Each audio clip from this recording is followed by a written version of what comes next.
Good morning friends. I hope आप सबकी preparation बहुत अच्छी चल रही होगी। ये सीए फाउंडेशन एग्जाम सीरीज। अब इस वीडियो में मैं आपको कवर कराऊंगा। एक तो हम कवर करेंगे कॉन्टीजेंट कॉन्ट्रैक्ट और एक कवर करेंगे हम लोग क्वासी कॉन्ट्रैक्ट। दोनों ही वीडियोस में एक ही लेक्चर में कवर्स हैं, राइट। दोनों ही चैप्टर को एक वीडियो मैंने कवर किया है। जो भी आपको डाउट आता है इस लेक्चर के रिगार्डिंग कमेंट बॉक्स में कर देना आप, या फिर अगर आपको जो ये पीडीएफ इंस्टीट्यूट के अलावा मेरे पर्सनल नोट्स चाहिए तो वो भी आप कमेंट कर सकते हो। I definitely provide you, right. Let's start the class. देखो, आज हमारा टॉपिक है कंटीजेंट कॉन्ट्रैक्ट और साथ में हम पढ़ेंगे क्वासी कॉन्ट्रैक्ट्स क्या होते हैं। ठीक है, सबसे पहले हम ये देखते हैं ये कंटीजेंट कॉन्ट्रैक्ट क्या होते हैं और इनका फीचर्स क्या होता है। इसका हमने डिस्कशन थोड़ा बहुत किया था और इसका डिस्कशन हमने किया था वेगरिंग कॉन्ट्रैक्ट। जब मैंने आपको बताया था तो उसका डिस्कशन हमने वहाँ पे किया था। ठीक है, अब वेगरिंग कॉन्ट्रैक्ट में क्या होता था, सट्टे बजाई लगती थी, उसमें पूरी तरीके से सट्टा लगता था। उसमें पार्टी टू कॉन्ट्रैक्ट जो होती थी ना, उसमें इवेंट में कोई इंटरेस्ट नहीं है। ठीक है, उनको सिर्फ किससे मतलब है, विन एंड लॉस सिचुएशन से मतलब है, राइट। जबकि कॉन्टीजेंट कॉन्ट्रैक्ट जो हम पढ़ेंगे, ये कॉन्ट्रैक्ट क्या होता है, वैलिड होता है। इसमें आपको परफॉर्मेंस करनी होती है, इसमें आप पार्टीज पे क्लेम कर सकते हो। और इसमें क्या होता है, ये कॉन्टीजेंट नेचर के होते हैं, मतलब ये भी फ्यूचर इवेंट पे होते हैं, बट इसमें सब्जेक्ट मैटर पे भी इंटरेस्ट होता है। और इसमें भी क्या होता है, विन और लॉस ना होके इसमें क्या होता है कि जो हमें फ्यूचर में अनसर्टेनिटी की वजह से लॉस होता है, उसकी भरपाई के लिए हम लोग कॉन्टीजेंट कॉन्ट्रैक्ट कहते हैं। और इसका बेस्ट एग्जांपल हमारे पास होता है इंश्योरेंस का कॉन्ट्रैक्ट। ठीक है, कॉन्टीजेंट का बेस्ट एग्जांपल क्या है, इंश्योरेंस। तो देखते हैं, तो कंटीजेंट कॉन्ट्रैक्ट में पहले हम देखेंगे इसके रूल्स क्या होते हैं, एनफोर्समेंट करने के रूल्स क्या होते हैं। फिर हम पढ़ेंगे क्वासी कॉन्ट्रैक्ट्स। क्वासी कॉन्ट्रैक्ट पढ़ने के बाद हम देखेंगे difference between wagering agreements and contingent contract. ठीक है, देखो यहाँ पे डेफिनेशन है कॉन्टीजेंट कॉन्ट्रैक्ट क्या लिखा हुआ है। कॉन्टीजेंट कॉन्ट्रैक्ट क्या है, contingent contract is a contract to do or not to do something if some event collateral to such contract does or does not happen। Future में कुछ करने का या कुछ ना करने का ऐसा कॉन्ट्रैक्ट जो फ्यूचर इवेंट पे होगा और जो वो कोलेट्रल है हमारे कॉन्ट्रैक्ट के पास। कोलेट्रल का मतलब होता है जो हमने उस इवेंट पे डिपेंड होके क्या किया है, एग्रीमेंट किया है। एग्जाम्पल क्या होगा, यहाँ पे लिखा हुआ है इंश्योरेंस, इंडेमनिटी, गारंटी, ये सब इस कैटेगरी में आते हैं। जैसे ए ने बोला, A contract to B to pay 1 lakh if B's house is burned. अगर तुम्हारा घर जल जाता है, ये क्या है, फ्यूचर इवेंट। ठीक है, अगर आपका घर जल जाता है तो मैं आपको पैसे दूंगा। तो फ्यूचर इवेंट है, मेरे कंट्रोल में नहीं है और मुझे इसके घर के जलने से फ़ायदा नहीं होगा। मैं नहीं चाहता इसका घर जले, क्यों जले भाई, इसका घर कभी ना जले। ठीक है, लेकिन क्योंकि अगर इसका घर जलेगा तो इसको लॉस होगा, उस लॉस की भरपाई के लिए मैं इसको पैसे दूंगा। तो ये कॉन्टीजेंट कॉन्ट्रैक्ट है। ठीक है, अब आते हैं essentials of contingent contract. Contingent contract जब हम बनाते हैं, फॉर्म करते हैं, तो उसके क्या क्या इसेंशियल एलिमेंट्स उसमें होने चाहिए। पहला, performance of contingent contract would depend upon happening और non happening of some event और कंडीशन। अभी मैंने बताया वो इवेंट हो भी सकती है, इवेंट नहीं भी हो सकती। कभी कभी हम कॉन्ट्रैक्ट करेंगे इवेंट के होने पे, कभी कभी इवेंट के ना होने पे। अभी जो ऊपर एग्जांपल हमने किया था, तो इवेंट के होने पे अगर आग जलेगी, अगर आपके घर में आग लगेगी तो हम पे करेंगे। तो वो कैसा कॉन्ट्रैक्ट है, happening of some uncertain event. कभी कभी क्या होता है, हम इवेंट के ना होने पे पैसा देने की बातें करते हैं। ठीक है, एग्जाम्पल देखो, ए promises to pay 50,000 to B if it rain on first of the next month. अगर पहले हफ्ते नेक्स्ट महीने के फर्स्ट डे अगर बारिश होती है तो हम आपको इतना रुपया देंगे। अब यहाँ पे रेन के होने से उसको नुकसान हो सकता है, अगर हो जाएगा तो उसको नुकसान की भरपाई करने के लिए हम उसको पैसे देंगे। ये क्या है, कॉन्टीजेंट कॉन्ट्रैक्ट। ठीक है, okay, next event referred to as collateral. Collateral मतलब मैंने बताया वो इवेंट उसके पार्ट का कॉन्ट्रैक्ट का पार्ट है। Event is not part of contract. The event should be neither performance promise nor consideration of the promise. मतलब ना तो मैं चाहता बारिश हो ना वो चाहता बारिश हो, ठीक है।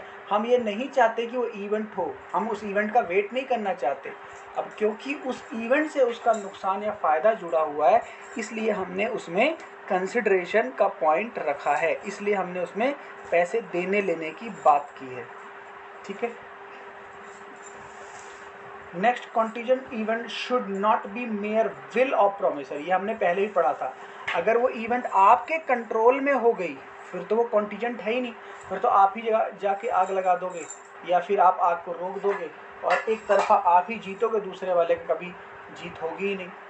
तो लिखा हुआ है if A promises to pay 1 lakh if he so chooses, if he so chooses.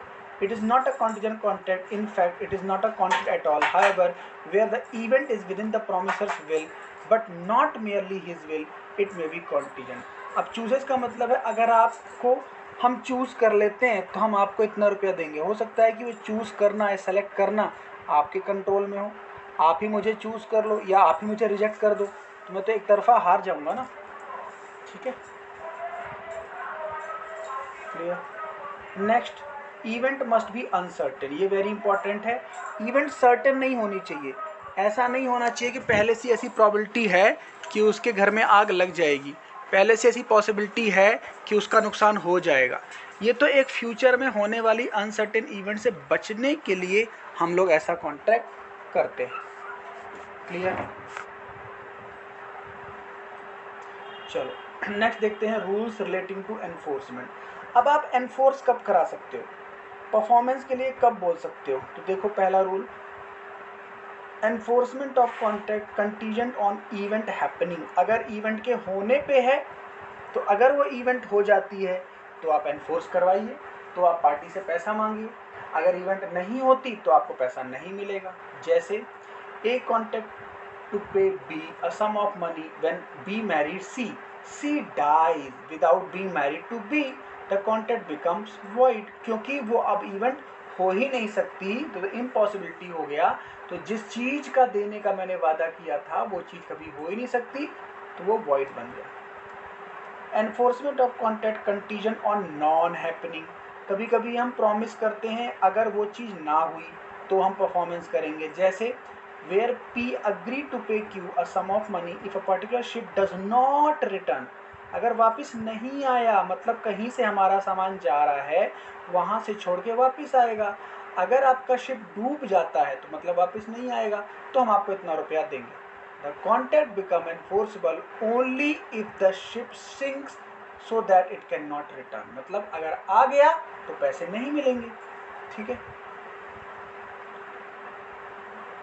And next, a contract would cease to be enforceable if it is contingent upon the conduct of a living person when that living person does something to make the event or conduct as impossible of the happening. Example देखते हैं, where A agree to pay B a sum of money if B marries C. लेकिन आगे क्या हो गया, C ने D से शादी कर ली. This act of C was rendered in the event of B marrying C as impossible. अब एक तरीके से उसका किसी और से शादी करना हम इम्पॉसिबल ही मानेंगे। It is through possible if there is a divorce between C and D. तो इसका मतलब हालांकि सी की डेथ नहीं हुई है, लेकिन सी ने ऐसा एक्ट कर दिया कि अब वो इम्पॉसिबल है, तो हम उस टाइम परफॉर्मेंस नहीं करेंगे। अभी एनफोर्सेबल नहीं बना है, लेकिन अभी उसमें आगे वेट करेंगे कि क्या पता सी और डी का तलाक हो जाए, तो फिर वो पॉसिबल हो सकता है, ठीक है।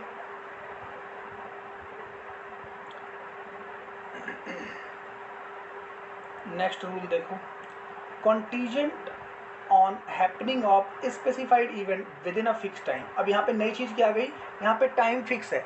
इवेंट के होने का हम वेट लंबे टाइम तक नहीं करेंगे, हमने एक टाइम फिक्स कर रखा है कि भैया अगर इतने टाइम में आपका हो गया तभी पैसे मिलेंगे। जैसे A promises to pay B a sum of money if certain ship return within a year. एक साल के अंदर अगर आ गया तो दूंगा, The contract may be enforced if the ship return within a year and become void if the ship is burned within the year.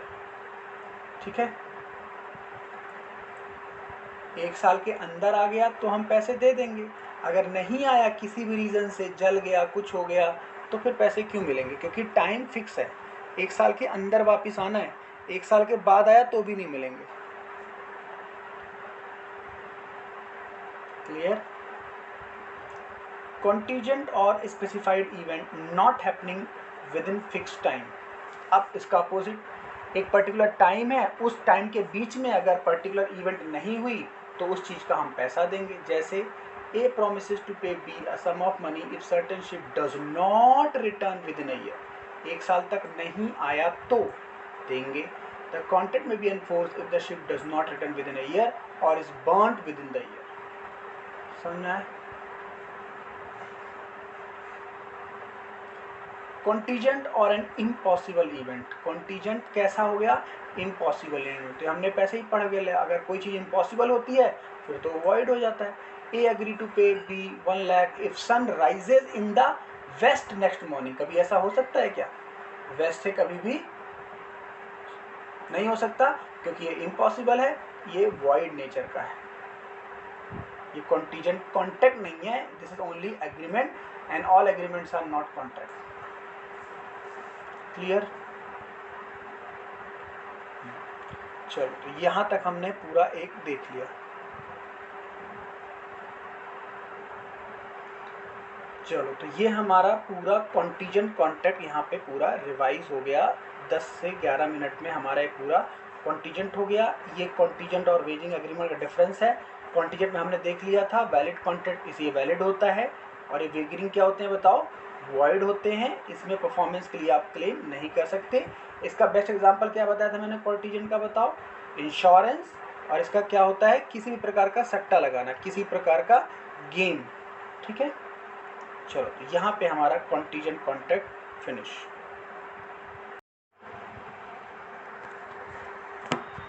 शुरू करें क्वासी कॉन्ट्रैक्ट।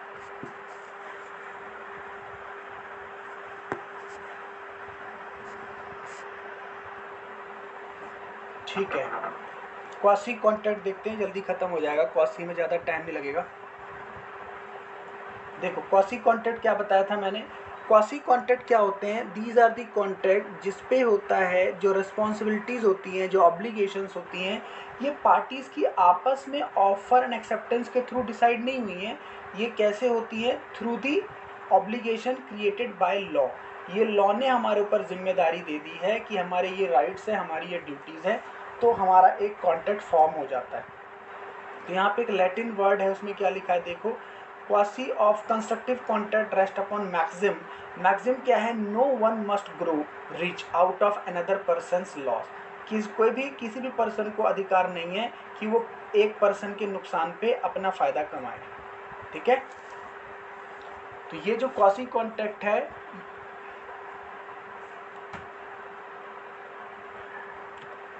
क्वासी कॉन्ट्रैक्ट में हमारे पास ये जो रूल है, इसे हम बोलते हैं principle of equity, justice and good consciousness. ये क्या हमारे पास क्या है? इन चीज़ों के लिए हमारे पास बना हुआ है। कुल मिला के principle of justice and equity को बनाए रखने के लिए हमारे पास क्वासी कॉन्ट्रैक्ट्स होते हैं। और ये कॉन्ट्रैक्ट क्या होते हैं? वैलिड कॉन्ट्रैक्ट होते हैं, क्योंकि इसमें सारे इसेंशियल एलिमेंट कॉन्ट्रैक्ट के होते हैं। ठीक है, जैसे एग्जाम्पल देखते हैं, a fruit parcel is delivered under a mistake to R, who consumed the fruit thinking them as birthday present. R must return the parcel or pay for the fruits, although there is no agreement between R and the true owner. Yet he is bound to pay as the law regards it is a quasi contract. देखे, समझ में आपको? गलती से मेरे पास कोई चीज़ आ जाती है तो प्रिंसिपल क्या कहता था? आप उसको यूज़ मत करो, आप उसका यूज़ मत करो, आप उसका बेनिफिट मत लो। अगर आप उसका बेनिफिट लेते हो, यानी किसी सामने वाले का आपने लॉस कर दिया, तो आपको पेमेंट उसका करना पड़ेगा। ठीक है, अब इसके एग्जाम्पल्स हैं, केसेस हैं, केसेस याद रखने। केसेस रिगार्डिंग क्वासी कॉन्ट्रैक्ट, क्या क्या केसेस हैं? पहला, claim for necessary supplies, payment for interested person, obligation of a person enjoying benefit of non-gratuitous act, responsibility of finder of goods and money paid by mistake under coercion. इन सब cases में हमारे पास क्या होता है, section याद कर सकते हो आप, 68 से 72 तक क्या है cases, deemed quasi contract. Deemed मतलब आप अंडर द ऑब्लिगेशन आ जाते हो और आपकी रिस्पॉन्सिबिलिटी बन जाती है कि अब आपको पेमेंट करना पड़ेगा। ठीक है, अब वन बाय वन केसेस देखते हैं तो ये हमारा क्वासी खत्म हो जाएगा। देखो जल्दी जल्दी, claim for necessary supply to person incapable of contract. याद करो मैंने माइनर का एग्जांपल बताया था, याद है आपको? माइनर से अगर कोई कॉन्ट्रैक्ट करता है और उसको, तो नेसेसरीज में यही लिखा हुआ है कि उसको रोटी कपड़ा मकान आपने दिया, वो माइनर था, लुनेटिक था, ड्रंकर्ड था, उसको समझ नहीं थी, आपने उसको बेसिक नेसेसरी प्रोवाइड की, आप उससे क्लेम कर सकते हो जबकि उससे आपका कोई कॉन्टैक्ट नहीं है। दूसरा है payment by an interested person. यहाँ पे क्या लिखा हुआ है देखो, a person who is interested in the payment of money which another is bound by law to pay and who therefore pays it, it is entitled to reimburse by the other. मतलब यहाँ पे क्या लिखा है, मान के चलो आप, हाँ, पैसे मुझे नहीं देने थे, पैसे किसी और को देने थे, लेकिन उसके बिहाफ में मैंने पे कर दिया, इसलिए मेरा राइट आ जाता है कि मैं उस पार्टी से रिकवर कर सकता हूँ। थर्ड देखो, obligation of person enjoying benefit of non gratuitous act. ये क्या होते हैं, जब कोई पर्सन आपको अपनी कोई चीज़ देगा फ्री में यूज़ करने के लिए, कोई बदले में आपसे ले नहीं रहा है, तो अगर आपको उससे कोई फ़ायदा हो जाता है या आपको कोई बेनिफिट अराइज हो जाता है तो आपका वो बेनिफिट नहीं है, आपको उस पर्सन को वापस दे देना चाहिए। एग्जाम्पल देखो क्या लिखा है, a trade man leaves goods at B's house by mistake, B treat the good as is own, he is bound to pay for them. अब गलती है ना आपकी, अगर आप किसी के गुड्स आपके घर आ गए, आप उस जानते हो मेरा नहीं है और किसी ने आपके ऊपर कोई दबाव भी नहीं डाला, तो फिर अगर आप उसको यूज़ करते हो तो आपको पे करना पड़ेगा। ठीक है, last, second last, responsibility of finder of goods. ये तो हमने पढ़ा भी था पहले भी, अगर गलती से किसी का सामान किसी के पास चला जाता है, अगर आपको गुड्स मिलती है तो it is the responsibility of finder to find the true owner and restore the goods to that person, otherwise आप कैपेबल हो जाओगे उसको कंपनसेशन क्लेम करने में, पे करने में। ठीक है, ठीक है। Next, money paid by mistake under coercion. ये हमने कोअर्शन में भी पढ़ा था, अगर किसी को दबाव में किसी को अगर पेमेंट कर दी जाती है तो उससे रिम्बर्स कर सकता है। एग्जाम्पल देखो, a payment of municipal tax made under mistaken belief और because of misunderstanding of the term of lease can be recovered from the municipal authorities. गलती से मैंने म्यूनिसिपैलिटी को गलत पेमेंट कर दी, ज़्यादा कर दी, नहीं करना था फिर भी कर दी, तो मुझे देना पड़ेगा। The above law was affirmed the Supreme Court in case of Sale Tax Officer versus Kanhaiya Lal. ये केस आया था सुप्रीम कोर्ट का कि भाई अगर दबाव में, गलती से, कोअर्शन में या किसी के उसमें मैंने पेमेंट कर दी, ज़्यादा कर दी, कम कर दी, तो मुझे वापस लेने का पूरा पूरा अधिकार है। तो these are the cases of quasi contract. पूरे हो गए हमारे पास। फिर ये हमारे पास नॉर्मल डिफरेंस आता है कि क्वासी क्या होता है और कॉन्ट्रैक्ट क्या होता है। तो क्वासी क्या होता है, जिसमें हम ऑफर एक्सेप्टेंस सामने बैठ के नहीं करते, समझ गए, लेकिन फिर भी ये कॉन्ट्रैक्ट बन जाता है और इसमें सेम इसेंशियल एलिमेंट्स बाकी होते हैं। इसमें क्या होता है, इसको बैठ के फॉर्म किया जाता है, इसमें पार्टीज आमने सामने ऑफर एक्सेप्टेंस करती है, ये लॉ इम्पोज करता है, ये पार्टीज आपस में बैठ के इम्पोज करती हैं एक दूसरे को। तो this is what quasi contract finish, right.